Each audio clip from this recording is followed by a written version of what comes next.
Good evening, Heroes of Haven, and welcome to another Shattersong LARP Diaries episode. Today, we're going to be talking about Menhirs Fate once again for part 3 of our post M1 analysis. And for that, I have not one, not two, but three very special guests. So, special guests, introduce yourselves. Hello, my name's Alex Smith. I am one of the directors of Menhirs Fate, the LARP. Hi, I'm Amber. You're all sick of me by now, and you know who I am. Hi, I'm Johnny Fisher. I am also a director of Menhirs Fate. Fantastic. So we've got a bit of an all-star crew for all of you listeners this evening. And what we're going to do is talk a bit about M1, maybe get some behind the scenes little pokes and peeks, and then hopefully get you some sneak teasers for what is coming up for M2. But we have a very important question for Alex and Johnny before we kind of kick off. This actually cropped up in the skirmish crew camp late on, I think it was Friday night, Amber, was that correct? I think it's a Saturday. Saturday. All right, so this has only had one night at Menhirs, but it's kind of like percolated through our group ever since. And this is the question: if you hit a werewolf with a silver Nissan Micra at 70 miles an hour, in your opinion, does the werewolf live or does it die? And I'll hand the mic to Johnny first for your opinion on this very important theological discussion. Okay, so silver, if it is made out of solid silver, then the werewolf dies. But I will never spend money on a Nissan Micra that is made out of pure silver. Yeah, You will also die if yeah. you're driving that Nissan because you are hitting something that in most kind of stories and mythology is a 8 to 9 foot hulking bit of mass. It'd be like hitting a moose. So you and the werewolf will both perish, is my opinion. Okay, so if it's like we're talking classic silver paint off the factory floor, this isn't unfortunately a custom one. Then no, you die and the werewolf just hops off. Even though it's okay, so good answer. You're in the same camp as me as a traditionalist. But even if I say this werewolf, like it's in pieces, it's on fire from the friction of the tarmac road. Its head is in your engine block. Its legs are 500 meters away. You think it's still going to crawl out of that? Yeah. All right. Yeah, I do. Like, there are videos of like people hitting moose and their car just crumbles and the moose continues walking, and that's a real animal. And we're talking about something that can only die from like silver bullets or silver stakes.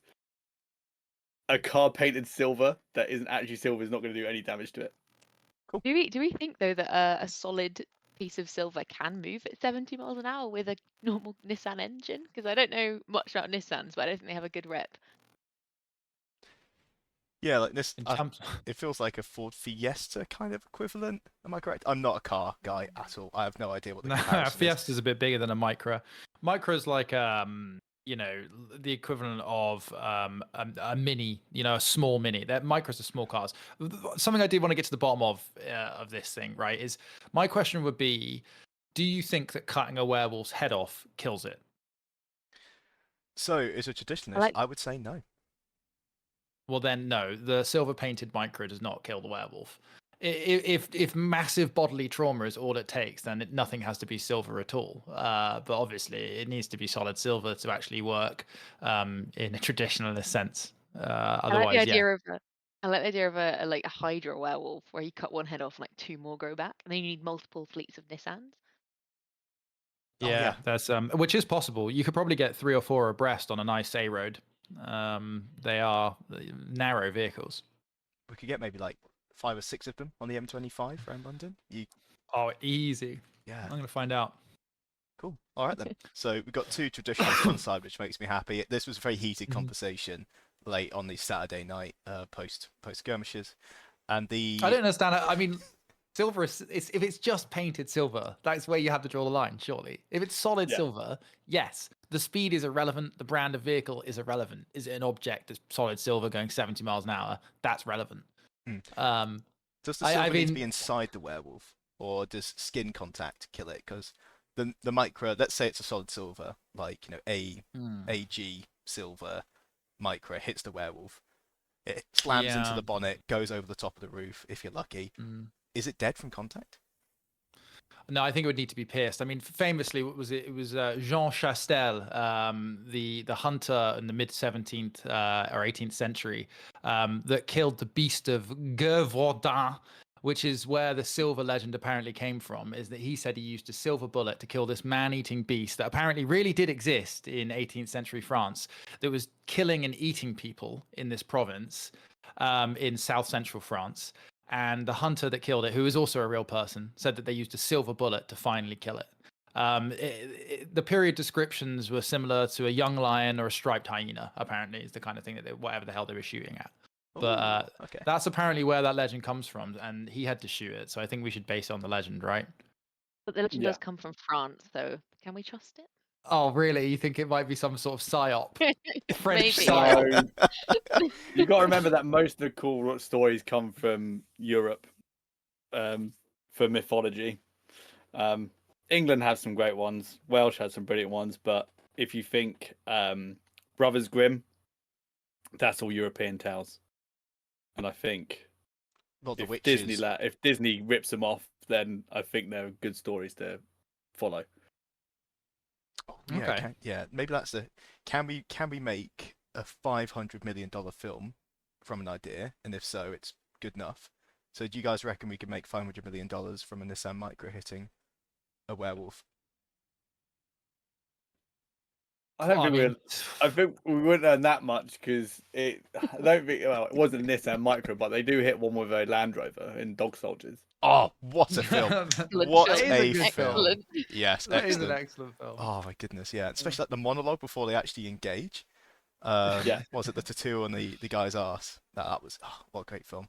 I think that was It's an absolute. It's an A tier B movie, isn't it? Like it's cult actually classic. a good B movie sort of thing. Yeah. Mm. So it's quite a good cast as well. Yeah. Yeah, I can't remember his name, but you got the lead. You got the legate from Rome in there as well. Yeah. Grey's Anatomy dudes in there. Yeah, it's quite good. Then- You've got the big hitters Emma Cleesby. You've got Sean Pertwee. You've got Darren Moffat, Kevin McKidd, etc., etc. But yeah, Dog Soldiers. It did. Dog Soldiers did get me an extra point at a pub quiz once because it was what film had the line "There is no spoon," and everybody was like Matrix, which is true, but it is also a line in Dog Soldiers, so I got a bonus point. Oh, fantastic! I think when 'Cause Amber and I've I, had 2 films. yeah, when Amber and I first met, I think this is one of the first. Like this is just before she'd started LARPing because she only started at E3 at Empire last year, and I think Little to baby. introduce you to the vibe in like Navarre we had, it was watch Dog Soldiers, and it's basically that without the guns, and it felt pretty accurate, I guess. Really well. Yeah. It only made 3.54 million, so not even that can't hit 5 million. So, I mean, and I'm sure this has crossed Johnny's mind numerous times, but it's certainly crossed mine now looking at this. And then another thought came into my mind, which is probably a good way to tie this back into LARPing. Essentially, we could so run a Dog Soldiers LARP, like at Eversley, no problem. Like, you know, we could do airsoft, we could get the suits, we could do all of this shit. However, and as soon as I started thinking about this, is the conversation that I've had with Johnny before about other stuff is, and this is really important, obviously, for building our LARP, the crew. Challenging things like that. Nobody wants to get shot at in a monster suit all night with airsoft guns. Do that, I don't Max know. Cook. You Max think Cook Max would. would- He's you think done it Max would do it? He dressed up as a raptor for me, and I gave him a airsoft gun, and he was a turbo raptor at a dropship Achilles event. Oh, give them the ability to fire back, but like fair enough. Yeah. I mean, like just they've got to be a werewolf, they've got to be a dog, you know, and they're the ones to go and I mean, oh my god, With these jeans on. suits- As It's well. them, the Nissan Micras. Yeah, we could totally do. We a Dog basically did Soldiers do LARP. Dog Soldiers, but it was Legio Nightmare. Oh yeah. Oh, Yeah, nice. that was Kitty's brainchild. And it was what's the Roman holiday, the Lupercalia. Oh right, yeah. So Yeah. because of course there's a lot of like Roman and wolf kind of mythology because of Rome being like made by the two that suckled on a wolf. Mm. So you know Romulus and Remus, right? that's it. Yeah. So yeah, but no, it was fun. Werewolves are fun to play and fun to do. Like a dog soldier lot would be epic. Definitely, you could have it as like an SAS unit as well. Yeah, and make yeah. it small. We could properly do it. Like, oh my god, I bought thermal recently for another thing. But if that if that airsoft game at Eversley between the two of our teams ever comes up, you can borrow my thermal if you want. Sick. I see a werewolf coming at you through that thing. Fucking Ooh, hell. gosh, yeah, like bounding through the forest, like proper, like oh, I guess they're halfway Could between say I- stilts and crutches, where they've got like a Yeah. bit of a You see a piston, so you s- can propel yourself along, a bit like a gorilla kind of run. You'd see a silhouette of a very sweaty Max inside a monster suit. Probably is what would glow through. But yes, let's talk about Menhirs Fate. Sorry, yeah, we got off topic, but the Nissan Micro question has worked. We'll leave We the haven't Amazon even hit warehouse. the Amazon warehouse one. Okay, yeah, well, we could cover that at the end. We'll Okay. yeah, because that's enough. That's another whole 15-minute question for sure. So on the list of questions today, I've got a mix. Things like a bit of the game history, so a bit of a generic, not a boring one, but a bit of a generic one of how did this come to be? What was the thinking behind it? What was M1 like for you? What's going to be different at M2? We tried to do a nitpicking episode. I think we released it literally earlier today, actually, and me and Amber were trying very hard to be critical. Found a few things to nitpick, and then we checked literally mid-episode the announcements page, and some of the things we talked about had already been fixed, so it made it even harder to criticize. But maybe behind the scenes, has there been anything that's been quite difficult to turn around? And then to top it off, we wanted to talk about the vampire costume that Johnny was in, because that was sick, and that's been talked about a lot. I'll start with addressing just a bit about like the updates and trying to patch things and change things. Something that I've been really happy with everybody, like it's certainly not just been my work, it's been a lot of other people's work actually other than my own, is getting out these changes, coming up with good changes and getting them out and communicating them at a good pace has been really awesome. It's something that is somewhat inspired by the video game world and a little bit sort of ethos wise of something that we're trying to bring in is video game logic and patterns and the ways that they engage with communities can be useful as well, especially when communicating information. So yeah, being able to post patch notes for things is, I think we all really enjoy that. So yeah, really happy. I mean, obviously sometimes things take a while, sometimes we miss things, forget things, but it's nice to have a pipeline where we can make changes quickly, implement them and communicate them, for sure. Yeah, and just in one space, right? Because with a crew Discord, we've got the main one on the screen at the moment, and just having a nice clear channel of all the new changes, and it's not like a billion different tiny updates. You're posting them in big chunks, and they're much easier to digest. Very much like patch notes, right? Yeah. Nice to read. So we used, I think we still do, but on the website there should be a drop down that is the patch notes, and basically people can see what work we've been up to, and what things were changed, and why we changed them. There's always like a little note of like this has happened due to we've had feedback from players. This has happened because we've had feedback from crew. We like getting the feedback because then because we may have missed it, because when you're running a LARP, you're looking at 1,000 different things. So when someone comes to you and says, I saw this happen, or I feel this is an issue, it then gives us something to look at. And then we can then have a chat, see if we feel the same. And then if it is, we then work out a solution to that situation, and then we can implement it. The thing about being a newer Fest LARP as well, we've only run one event. There's not so much of the set in stone aspect of the game, and us as a team are willing to change for the better quickly. So then when our game does become like year 4, year 5, we've implemented changes early enough that there's no knock-on effect if we needed to change something a little in year 5 or year 6. And is there plot? I mean, you don't have to tell me the details, but is there plot going out that far, or have you hedged your bets a bit of like we've done like 2 or 3 years of plot, and then by that point it'll be very very different, so we're not going to go that far into the future. And the reason I ask is I've heard, not sure if it's rumors or just fact, that the site can take up to like 14,000 people, and do you think that once you've got 10 maybe 10,000 people on site, if that's possible, is that going to change how plot gets written and delivered in the field? So the site can handle quite a large amount of people. I think the number is 14,000. Nice. Damn, nice. Alex probably will know more on that one. I think at that point, if we do have 10,000 people, then it will be a completely different game. Mainly because getting plot out for that many people would be a completely different ball game compared to getting plot out for 20 to 30 people. Different to getting plot out for 50 to 100 people. Getting plot out to 100 plus people is different to getting plot to 1,000 plus people. So there's always going to be changes required for numbers, basically. Gotcha. Um, Nice. Currently, our overarching world plot, we have got what's the best way to term it? A timeline that does span and can change.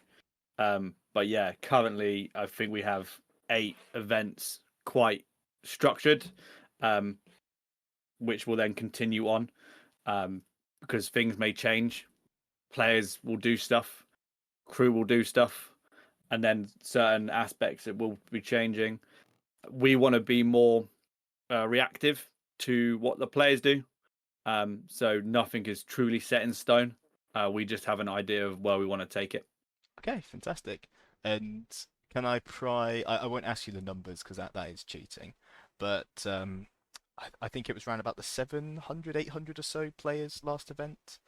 Is E2, sorry, is M2 looking bigger than that, or around about the same size? Because we had a lot of people say, "Wow, this rocks. I'm going to get every single one of my mates involved." And we had a lot of, I think Amber, you had some of these as well in the OC camping. Lots of first-time LARPers realizing that this hobby is absolutely incredible, right? Yeah, and also like some seasoned LARPers who were sort of using new players as, the test subjects to see their reactions to it, heard they were having a fab time, were like, okay, I'm in now. I'm sold. Let's go. So I can jump in about this point and the previous point as well about plot and scale and things like that. I think that Johnny's right. If we were ever to get to 10,000, then it would be a completely different game. It would, yeah, basically everything Johnny said was accurate. I think that the way to do it is, well, the way we think about it, and I think any reasonable person that's probably had to do this thinks about it, is imagine a series of like concentric circles. So like circles that branch out and out and out and out. And on each of those circles are like, dots. So like let's say 6 dots of each, and they branch out to 2 others and on the next concentric circle, and they branch out to 2 others on the next. You know what I mean? So it's basically delegation in a completely even outward process. So whereas right now we've got plot writers, we've got nation support, we've got systems to deliver that, we would need to make those people essentially managers of subsystems, and we create subsystems beneath them, et cetera, et cetera. But yeah, I mean, if you were to get to 10,000, you'd presume that your crew capability also scales with that, which seems to ring like pretty true from what most LARP companies can tell. There's always going to be a proportion of your user base that want to be crew.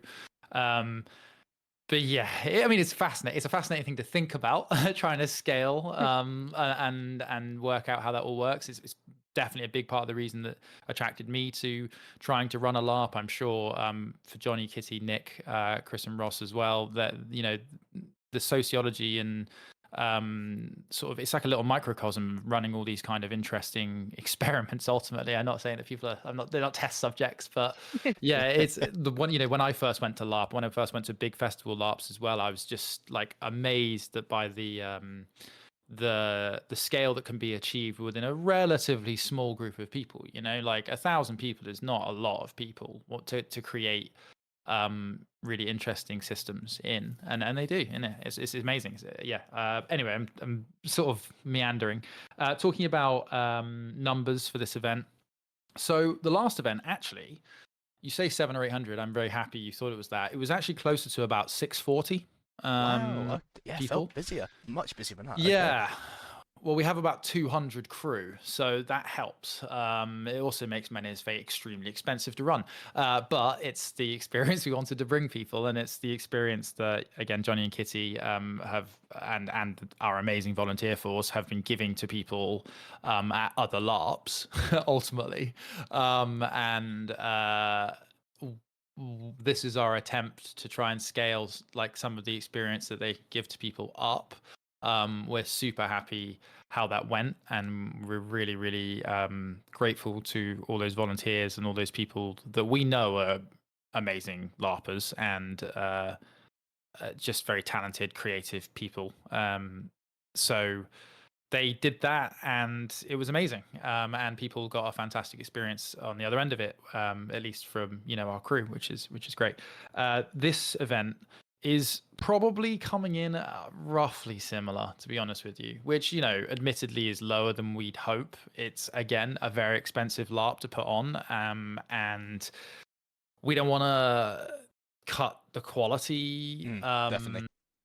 So like right now, like, we believe in this game and what we're creating. It's like, we think it will work. It just takes time to grow. Where there's factors such as, like, this year when we booked the dates for this, we were trying to avoid every other major LARP we could because we didn't want to clash for obvious reasons, and also what was available at that site, while staying out of music festival season, which is like basically late May right up until like mid-August.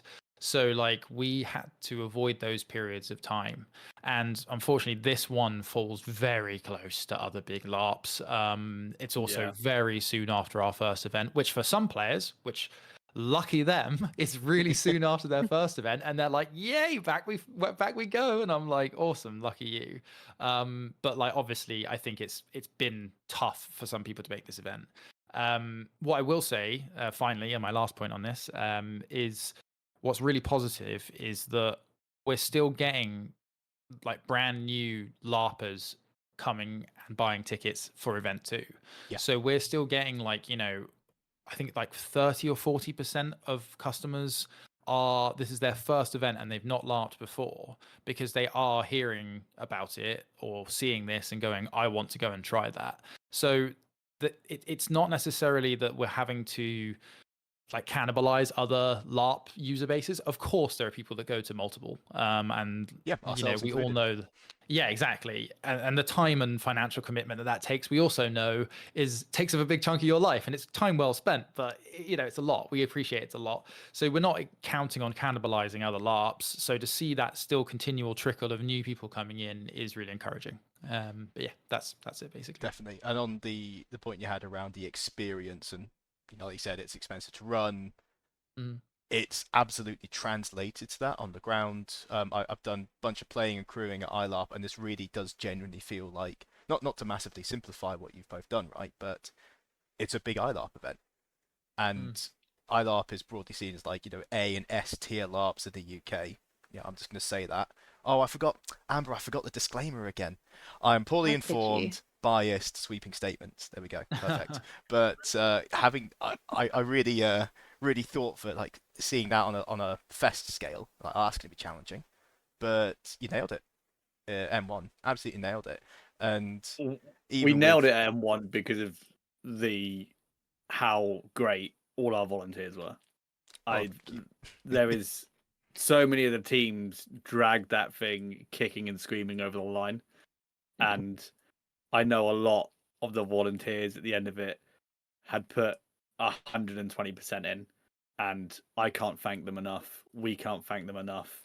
Every single one of them was just outstanding. And like it's a thing that I say at all the events that I run at Eversley is we can't do this without the crew, because I know I'm a good fighter, but I can't fight everyone. You know what I mean? Well, unless you're a So vampire, right? yeah. Well, More on that later. But that was we saw yeah. that clip on YouTube. But And awesome stuff. but this is it. We want to keep this kind of level, so then our crew can still get the enjoyment out of it. I hope as much as they get the enjoyment out of when they crew other laps as well.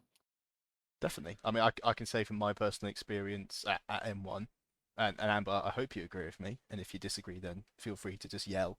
But it is, yeah, sure, it was hard, but it was fun. We had a lot of fun, and the food is good. And actually being part of that crew team and seeing what's going on behind the scenes, being on a receiving end of Neep Neep the Raptor, and like seeing all the monster costumes come out, that was just awesome. Like seeing the mechanics behind the scenes of an event at that scale, and then being able to actually deliver that for players, that felt great.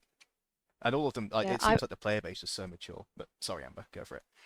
No, go for it. It was my first time crewing ever, and I felt so welcome. And I'm sure we'll give you guys loads of compliments as we go on, but just how we were looked after when we arrived, the catering, like the camaraderie, and also like we wanted to support such a sort of high quality event. Like all of the website, the promotion that's been done, you can tell this means a lot to the crew and the people behind it. And as LARPers as a hobby, you want to support that. So just thank you guys for, coming into a new part of the market and actually bringing something, that we want to get behind, because it was so much fun. We had a great time. Hell yeah. Yeah, thank you very much. Yeah, Thank you. really, we really appreciate that.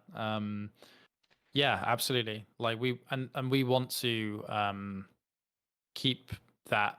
We want to keep providing that back to the people. Like like no shade on any other like major festival LARPs out there. It's incredibly hard to manage crew, manage expectations, especially as you scale up. Obviously, people fall through the cracks and end up in the wrong place for 7 hours without being told and stuff like that. Like I just think like if we can keep you feeling that way and keep you like keep giving like nice food and stuff out, like absolutely we want to be able to do that. We want to try and maintain that that relationship, because like also we definitely got that from people when we were there, in terms of people trying to go the extra mile, people trying to which it is, use it as a canvas to do your thing and do like your creative thing as well. Like I was talking to some people in the team who had ideas and expanding certain stuff, or like doing something in a different way, or whatever, and it was like it was cool. It was good. It was cool to be able to enable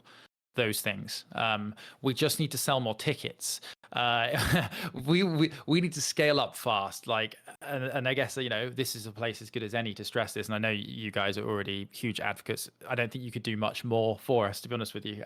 But like, ultimately we need to scale this up quickly, because we need to be able to continue to provide that experience for everyone, so we don't lose this like creative space. If you know what I mean. Like, I think that's Yeah, ultimately definitely. it. Everyone's. Yeah. I mean, Yeah. I'm personally in all of our like broader social group. I think most of us were your combat crew, and we're all invested in this. We want this to succeed because it's awesome. It fixes a lot of the problems we've seen in other LARPs, and I'm not going to force you guys to throw shade, but we're very happy to throw it on this podcast. And we absolutely want this to succeed because it rocks, and it's the thing we've wanted and we've complained about. Like, all the things we've complained about have been fixed by this system for years, and it showed up. Hooray! I don't think I will ever throw shade on any other Fest LARP ever again. After running it, and after honestly the support from the larger Fest LARPs have been incredible. Yeah, they're really lovely. helping us with rules, helping us with how certain things work. We had a lot of the Curious Pastimes ref team come and aid us for the first event because they realised we were a little bit low on the ref team. The old owner was either there refing for us. So it's great to see that. Yeah, PD held off announcing their new site whilst our event was going on as well, which was very nice of them too. Interesting. Yeah. Like, not to detract from our announcements and weekend, basically. Yeah, no, Oh, they've nice. been great. Okay, is there Yeah. like a FestLARP chat basically where all of you are in there sussing things Yeah, out? I want one. I think we're all respectively orbiting each other. Also, by the way, not just the old Curious Pastime directors, but the new ones as well have been really lovely. Yeah. Honestly, they all have. Don't want to miss anyone out, but yeah, like you know, we're under LARP Alliance PLI, which is public liability insurance set up specifically for LARPers. Fantastic. Oh wow. It also happens to be, I believe, part owned by Matt P. So you know, like, it's great to have these people around us because, God, you try and explaining LARPing to a public liability insurance company, it's not a fun time. And yeah, ultimately, we're all trying to fan the flames of the same scene. You know, it's and if we did have a group WhatsApp chat, that'd be great. But I don't know, like, I feel like we want to help each other, and we do, but equally, we all know how busy everyone is trying to do their thing, and we all kind of also keep a respectful orbit. You know, you don't want to tell people too hard how to do something or whatever, you know. Also, being the new kids on the block, like, my God, it's very intimidating. You know, being around people that have been doing this for decades now and have made a success of it. Like, yeah, it's impressive, definitely. And I was going to ask actually if you had any like big fears coming on, because it's a huge thing to pull off. So like, what were those things that kept you up maybe at night or before the event that made you a bit nervous? I'll go first if you want, Johnny. Yeah. The thing that continuously keeps me up at night, there's only one thing really that I worry about, is creating something that is really good and us not being able to financially continue it. That is like the legitimate only concern, because I think I'm not an unconfident person, and I'm happy to take risks and understand the consequences and take those consequences.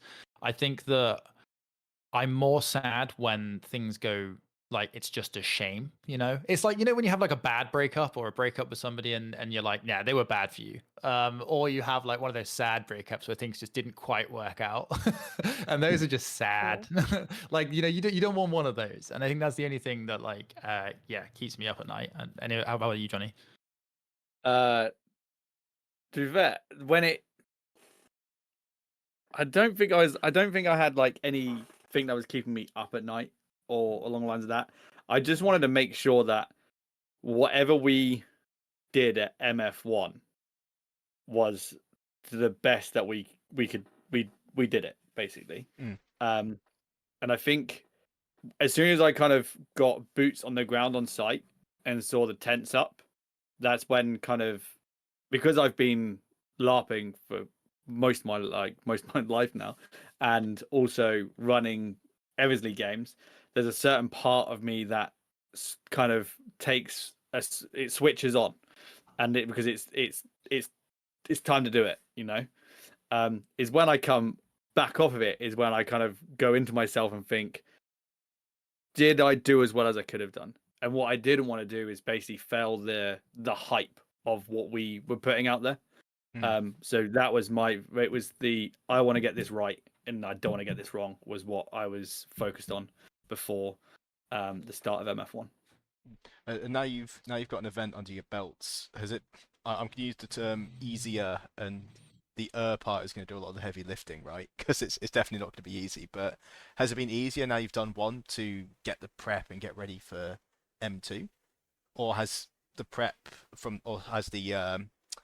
follow up from the first event, you're like, oh, we could add this, you know, add X, Y, and Z. Like, which way has it gone? It has gone the positive way. not the negative way. So we've kind of come out of MF1 with a bit more fire because we know that we can do it now, and we know that we did it as to the best of our abilities for MF1. Now to get to MF2, we had a 4-week turnaround because let's face it, I'm going to be on field on Wednesday, so this is it. And we had to get processes in. We realized what certain things were missed, and we had to listen to feedback. There was kind of like we know it's not going to be easy, but we now have a bit more understanding. We'll do MF2, then we'll take it away again. We'll then look at all it over again, do MF3. I don't think it will ever be easy. I think it will just get simpler. If that makes sense. Yeah, good way of framing it.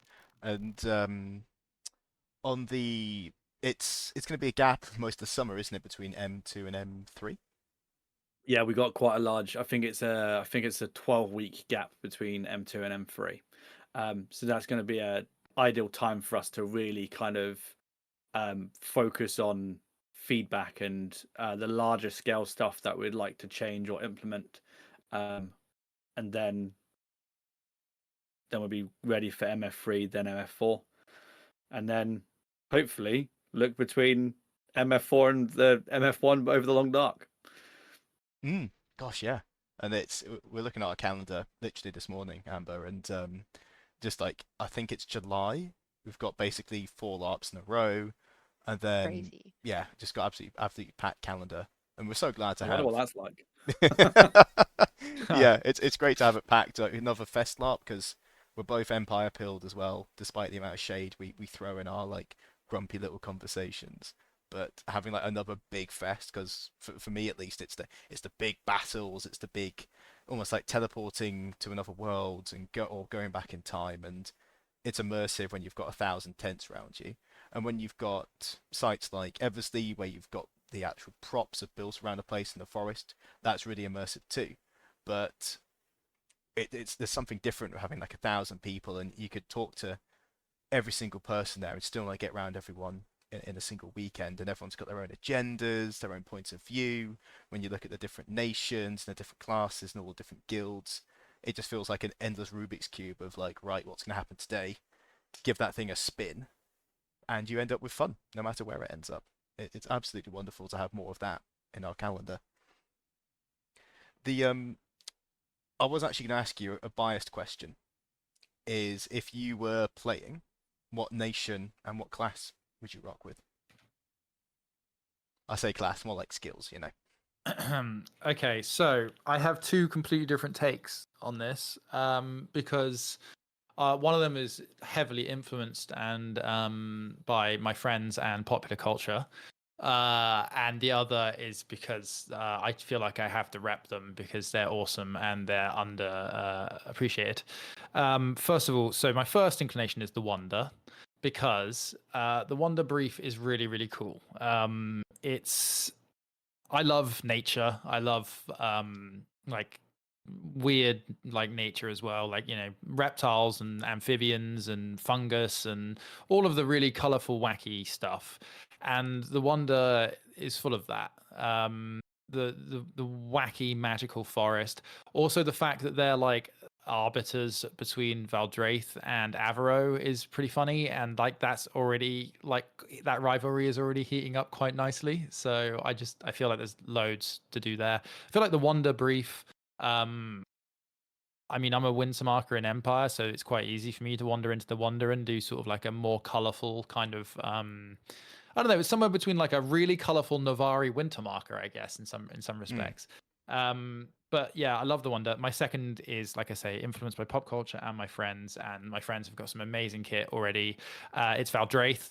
And because of Kingdom Come Deliverance 2, which I've been playing Nice. a lot of, I just really want a nice bit of kit for that. I'm mainly doing bogs and bins, so I'm not sure when I'm going to be able to put on my chaperone, but I would do that. And class wise, Nick said to me a while ago, he's like, I think a magical archer would be really strong in our game, and so I would maybe go with that. I know Johnny knows a lot about the mechanics of fighting as well, and so yeah, I think maybe like a spell slinging archer could be really funny. One where you're like keeping your enemy at a distance whilst also like pin cushioning them could be, I think, quite hilarious. Obviously safely and within engagement distance rules. Or like I should say as a director. like something Yeah. like a stagger and then crossbow bolt straight to the stomach or Yeah, something like that. exactly. Oh, that's, Nice. oh, Basically, that's pretty basically, cool. yeah. A couple of my friends are playing like very foppish Valdraith like ex-royalists who don't really understand proper warfare, and they've only ever really been on like hunts where like their manservant basically gets it for them. Uh-huh. So they're just like these like very well dressed guys with crossbows that are just sort of like abhorred by the war, and I think it's hilarious. So I'd probably do something like that. Yeah. Anyway, how about you, Great. Johnny? What would you do? So because because Kitty is my partner, I have heard and I have been there through every single look and feel, every single choice of the nations, and there's two that I resonate with quite well, and that's Hammerstadt. I absolutely love the vibe. I love the kind of the Terry Pratchett-esque guards, a massive city that's had civil war. The costume is amazing. I just want a little half cape. I want a foppish hat. I want to have either like a very lovely basket hilted sword and just be a pain in the ass, or a Zweihander, um, just to and just be that kind of like also cool neck tattoos and face tattoos. Let's face it, I quite like my tattoos. Knuckle tattoos, all fun, being part of one of the syndicates, and just playing. Oh, and also they got the best sport, like Breakable. I really want to see that game played. I want to play that game. I wish it was real. I wish Breakable is real in my head, and I want to get an actual team together to play it because it is incredible. So I've not dived into this at all. Tell us more about Breakable. You've hooked me. So Breakable is, how do we explain it? Keith's gonna kill me if I get this wrong. So the way I see it is a cross between football, rugby, and slam poetry. So you were kind of having a riff off while people are trying to get a ball to either end of the bridge, because it's fought over it's played on a bridge in Okay. Hammerstadt because of the whole Civil War. But basically, I guess in a way it's a bit like what's the Quidditch in a way, because it doesn't matter how many points you score. It all depends if your poet is better than the other poet. But there's bonuses and positives. Like the rules haven't been like officially made, I don't think. So it's kind of left into the nation support and the players to really like building it. But there's already people that are saying they're part of a breaker team. Nice. So I'm wondering, Chris, if we actually ran into this when we had our R&R characters, because we were walking back from a bar and there was that group of Hammerstead that challenged you to a rap battle. And I'm just wondering if Is they that were part of trying it? to. Yeah, it Yeah, sounds like it could have pretty been. much. Yeah. Yeah. Oh damn. All right then. Yeah. I think I've lost my first game of Breakable then. Oh, so But is yeah, there? Oh, sorry. Go on, Johnny. it's yeah. I love the Hammerstadt brief, and then of course I'm a big, massive mythology fanboy because I think I have to be with my job. So anything Greek, anything Basmantian, I will absolutely lap up. So Kairos would definitely be up there for one of the things I'd like to do. Oddly, though, I think I prefer to be an oracle than a warrior, Oh, and just really creep people out. got you. I remember that fantastic Spartan costume you had at Asphodel, I think last Yeah. year. Yeah, that was Yeah, awesome. Trojan War. I was one of one of Odysseus's men. So yeah. a lot of my kit is used in a lot of the photo shoots as well for Kairos. So Like the actual having the just touching on like the kit and the promotional stuff, seeing the actual characters in the flesh walking through the forest, that sold it so well. That was like you compare obviously, look and feel articles on Wiki are all fair and good, and you've got player imagination at that point, and they can go off and build their own stuff, whatever. But actually seeing those characters walking around the woods in their little trios, that was so cool. Love that. Oh, nice, thank you. Yeah, no, it was fun. It was fun to do a little filming weekend. I think we're very lucky in the fact that we have Alex, Ross, and Chris as part of the director team, because they are bringing in their knowledge of media, which I can safely say I do not have. Kitty does not have. So having those three on board that have these innovative ideas really helps Menhirs Fate and the direction that it's going. That combat video was hilarious. I remember turning on like, yep, I'm sold as combat crew. It's very funny.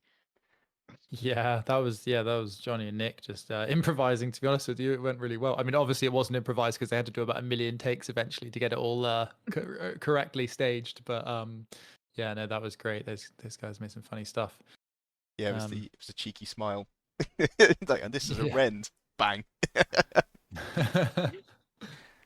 On the topic of players, actually, I saw that there was like an update of that. I think it was like the Miracle and Avaro, the sort of downtime results of what happened at M1. In your opinion, have the players done well? Have they like achieved their objectives? Is there anything I know we're facing the Void next, so we've got our kit ready for fighting as them in a few days' time. But like, how have the players done? I know they've only had one event, but are they properly heroes, or have they left some gaping holes in their armor? I think we're gonna have to let people find out and play for that one. Ah, damn, fair enough. Yeah, there's so much going on in the background, and there's also so much going on in the forefront. Like, I don't think me and Alex know the full story of what is what with all the downtime stuff. It's going to Yeah. be interesting for sure. I can tell you that the Scholar is not doing well, but they can fix it. Yeah. Oh, so like yeah, some like OC stuff that isn't too like as Johnny says too spoilery or anything like that. I'll say from what I've learned, and Johnny's right, I do not have a very full picture of this.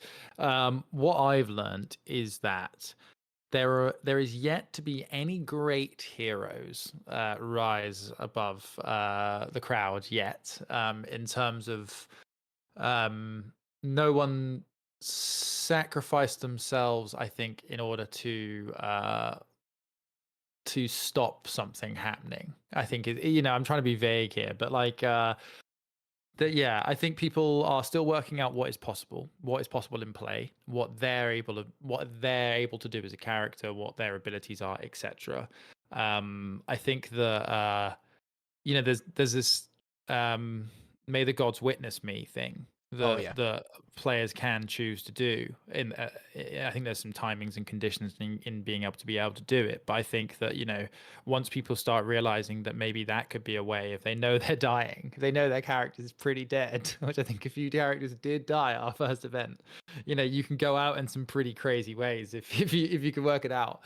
Equally, like narrative ends and things like that we want to start building into characters' stories and stuff. I think once people work out how to engage or how to perhaps, and if we communicate, we need to communicate this stuff as well. Clearly, how people can start to create big arcs for their characters, perhaps through self-sacrifice sometimes. The other thing is people built a shitload of stuff and we're really happy. I was really happy anyway. I was talking to the bank the other day with how well our economy is working right now. Okay. Tell me more. We had like I think something like 28 builds fully commissioned in our first event, and of all of the coinage and resources issued, we received 70% of it back, as in So 70% of all usable coin or usable resource that can be used to build an economy, this is literally how economies should work, to build something was used and then came back through to the bank again. So like it's a mate, like, that's basically people haven't just gone, oh, some coins. Oh, maybe I'll find a use for these and kept them in their pocket and gone home.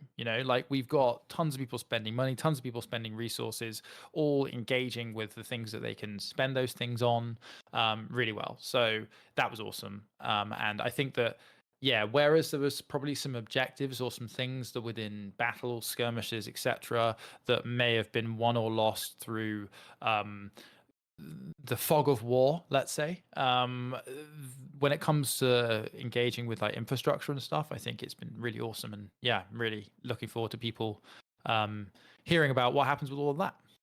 Fantastic, yeah, because the something we've always, I say always asked on this podcast, but sort of back in the early days was, what is the reasonable pint price in game, and we found a really lovely cocktail bar in Morvalis, and our R&R characters had a fantastic time there, and with like I think we had a handful of sagas, maybe a myth or so, to get like a high quality drink. It felt about right, but obviously that's only one interaction, so that's really cool to see that most people are handing their coins in, because there's a raffle, isn't there? If you hand in your coinage, you've got the chance to win a few more. Is that correct?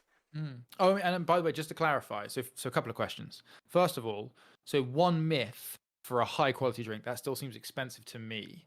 If you were doing, say, 10 sagas, I would say that sounds about right. So you got to bear in mind what you make 5 silvers an event. I guess one, if you're having 5 very high quality, and I know people can make excellent quality drinks as well.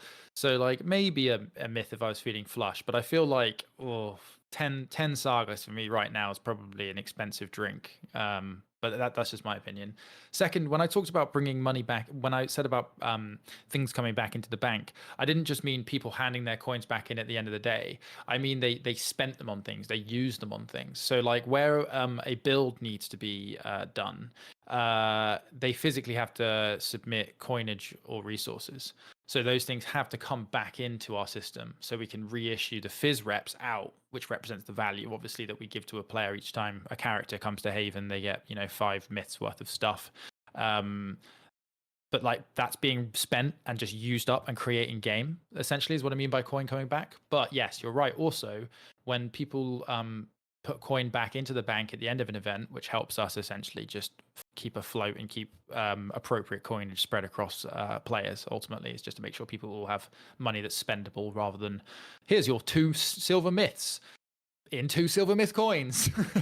Have fun getting someone to break that for you. We want to be able to break that for people. So yeah, this is why you get Empire and that going like, have you got any 1 ring pieces? Please bring them back in, because they need those to like issue to player packs, because that's the best way they can get a granular distribution of physical coinage, not just value. Again, very interesting. But yeah, essentially people are doing the thing. Sorry, rambling. Back to you, Chris. No, feel free to ramble. Yeah, on your earlier point around self-sacrifice, I think on the Friday night we got our first player as combat crew, and that felt good. It was a cool death. They Oh really? I think it was the final of 3 skirmishes in the wood, and we were playing as judges. And I think the final skirmish was like, right, there's only 10 players. Let's ratchet this up a little bit. And the players were sort of, we got them, we just overwhelmed them, and they got the hint of fuck off and leave the forest. This is meant to be a tough fight, and heroes should know when to back off. And in their little retreat, one of the players goes down, and we see this, the panic spread through the players. And there's one player, I have no idea who they are. They're probably new because I don't recognize them. They actually rallied the rest of the players with a speech saying, "This is where we find our courage. This is where we make our stand." And they rallied and charged back into us, cleared a space. Nice. Unfortunately, the player had bled out at this point, Oh, but they that's got such the a shame. body back. I think back to Haven.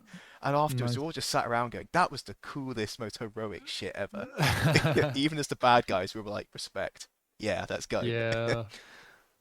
But Yeah, no, for sure. And that's great. And like, having crew that are receptive to that and like understanding that like psychology and stuff is really cool, because yeah, that's exactly how you make people feel like heroes.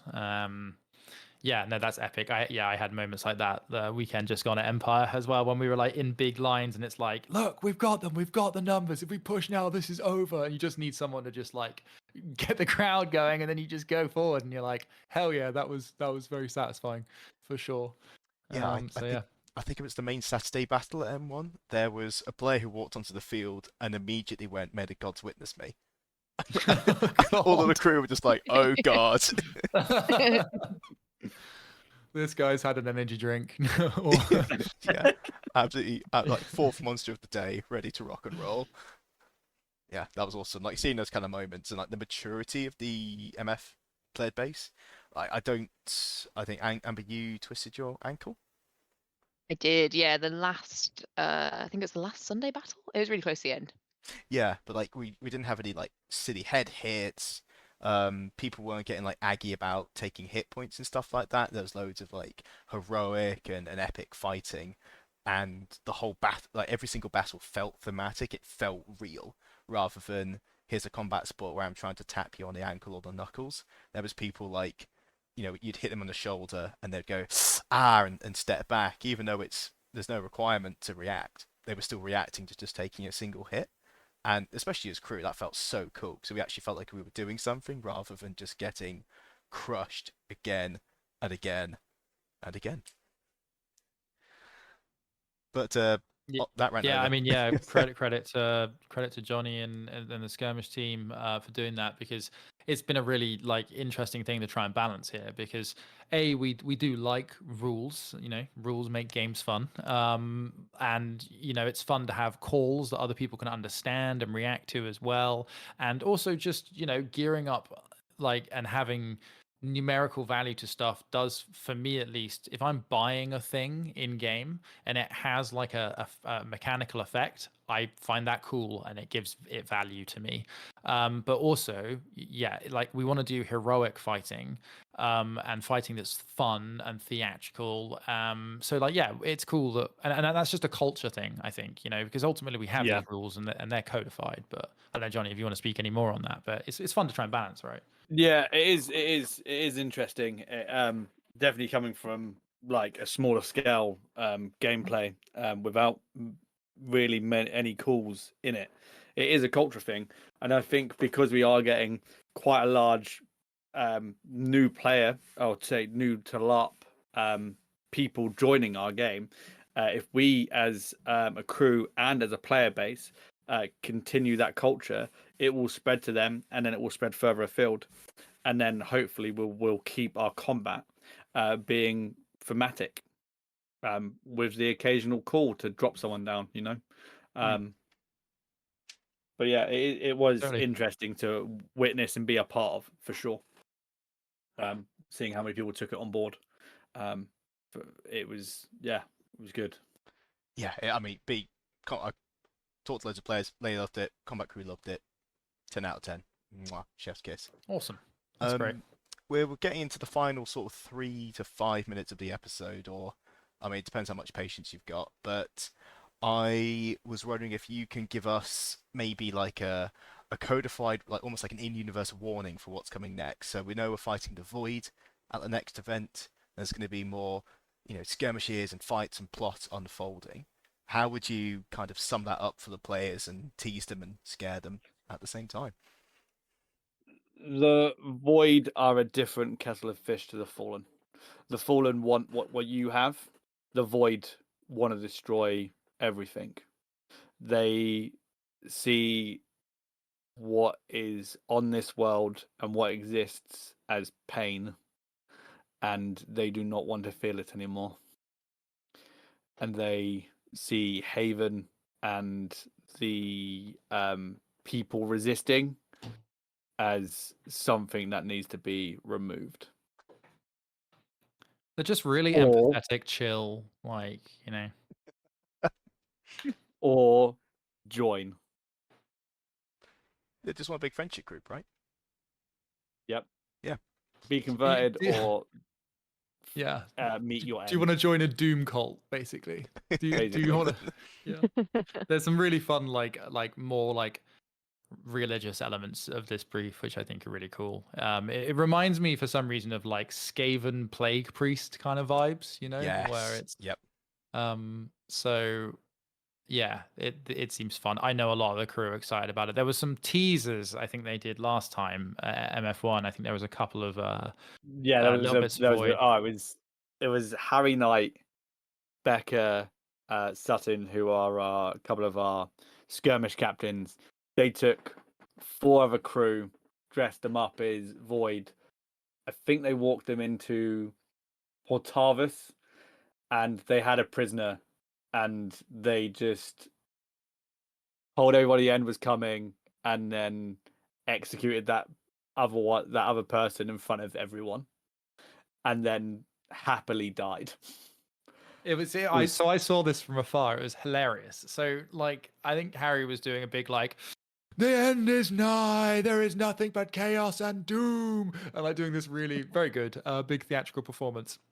And then yeah, that happened and the execution happened. And then like the 20, 30 people in Port of Us at the time just butchered them.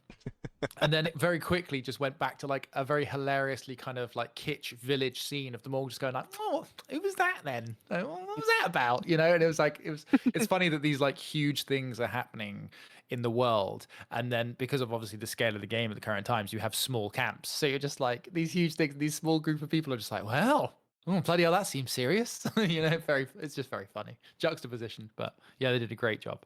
Anyway, yeah, more of that hopefully. Fantastic. Doom, destruction, and the end of all things. Sign me up. Yeah, sign me up. Yeah. Speaking of the end of all things, we've hit the 1 hour, 1 minute, and 10 seconds mark. So, is there anything else that, let's call this broadly closing comments? Anything else you'd like to say to people who listen to this podcast, or anything else that you're particularly excited for MT? I'll let you go first, Alex, if you like. Okay, so the next event is going to be really, really good. We're implementing a load of changes both in the game and in the camp and all that sort of stuff. So I'm really looking forward to seeing all that. I think also I wanted to say, I know I said this before the recording, but thank you to both of you, Chris and Amber, for making these podcasts. We really, really appreciate it. When I heard one of the ones following our first event, it was really, really great to hear. Really useful from a crew insight point of view, but also just very morale boosting. And it was one I immediately shared to a bunch of other directors. I was like, oh guys, listen to this. So yeah, thank you very much for that. Is another thing I wanted to say. You're Johnny? extremely welcome. I just wanted to say thank you to everyone that has been supporting and supportive of us making this awesome festival. And it does mean a lot for the sheer amount of volunteers putting in their hours to make it work. And it's really great to see players grab hold of it and run with it. So yeah, massive thank you. And if you are thinking about coming and joining us, then please do. We want to make a great community. I think we're already well on our way there, and we'd like you to join it. And we want your support. So thank you very much. Absolutely. Yeah, come and join us, and we can. Remember, we have to kill characters, not players. I made that mistake a few times saying we killed a player. Not the correct one to say. Yeah. Oh my God, call the police. Yeah. Brilliant. Well, dear listeners, thank you very much for tuning in for another episode. And if you are, like Johnny said, on the fence about coming, jump off that fence. Land on the green grass of Haven, and either as a heroic character ready to give me a bloody nose, or join us and play the baddies, because it's lots of fun, and you just might to get loads of doom down on your friends. So Nice. Until the next time, thank you very much, and we'll catch you all in 3 days, right? 3 or 4 days? Yep. Yeah. Yep. Jeez. Yep. Yep. Thank you very much. Thanks, everyone. See you then. Cheers, everyone. Bye-bye. Bye. Bye. Bye.